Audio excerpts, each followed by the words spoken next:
యేసు రక్తమే జయం పరిచర్య. ప్రియ రక్షకుడైన యేసుక్రీస్తు నామమున ఈ ఉదయకాలమున మీ అందరికీ శుభములు కలుగునుగాక. నీ చేతుల పనులన్నింటిలోనూ నీ దేవుడైన యెహోవా నిన్ను ఆశీర్వదించెను. ఈ గొప్ప అరణ్యంలో నీవు ఈ 40 సంవత్సరం సంచరించిన సంగతి ఆయన ఎరుగును. నీ దేవుడైన యెహోవా నీకు తోడై ఉన్నాడు, నీకేమయో తక్కువ కాదు అని దేవుడు సెలవిస్తున్నారు. నా ప్రియ సహోదరి సహోదరులారా, దేవుడు నాతో ఉన్నాడు కదా, అయినా నేను కోరుకున్నది ఎందుకు జరగట్లేదు?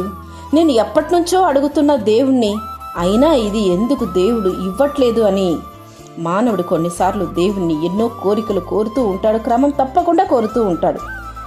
కానీ ఒక్క సమయంలో నిరాశ చెందుతూ ఉంటాడు, అది జరగలేదే, దేవుడు నాకు ఇవ్వలేదే అని.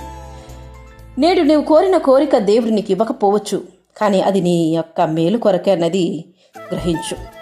నీకు కావలసినది ఆయన తప్పక నీ చెంత చేర్చును. ఎందుకంటే ఆయన నిన్ను కన్న తండ్రి కనుక నీకు ఏది కావాలో ఆయనకు బాగా తెలుసు.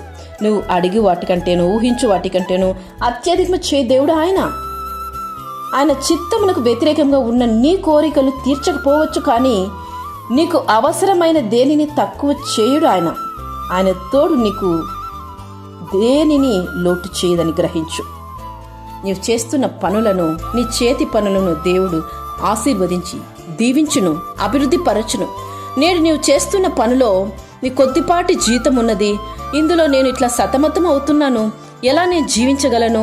నేనైతే గొప్ప జీవితంతో గొప్ప జీతంతో కూడిన జీవితం కావాలి, ఆ ఉద్యోగం కావాలి, ఆ వ్యాపారం కావాలి అని అడుగుతుంటే దేవుడు నాకెందుకో ఇవ్వట్లేదు అనేసి నిరాశ చెందిపోతున్నావా? చెందకు. అలా నిరాశ నీకొద్దు. దేవుడు నిన్ను ఆశీర్వదించడానికే తన బాహుబలము చాపి వేచి ఉన్నాడు. నీకు తక్కువ సమయమందు దేవుడు నిన్ను హెచ్చించి ఆశీర్వదించును. అంతవరకు ఆయనపై నమ్మకముతో, ఆయనపై నిరీక్షణతో చూడు. తప్పక నీ యొక్క ప్రతి ఆశీర్వాదాన్ని దేవుడు నీకు ఇవ్వబోతున్నాడు. ఆమేన్.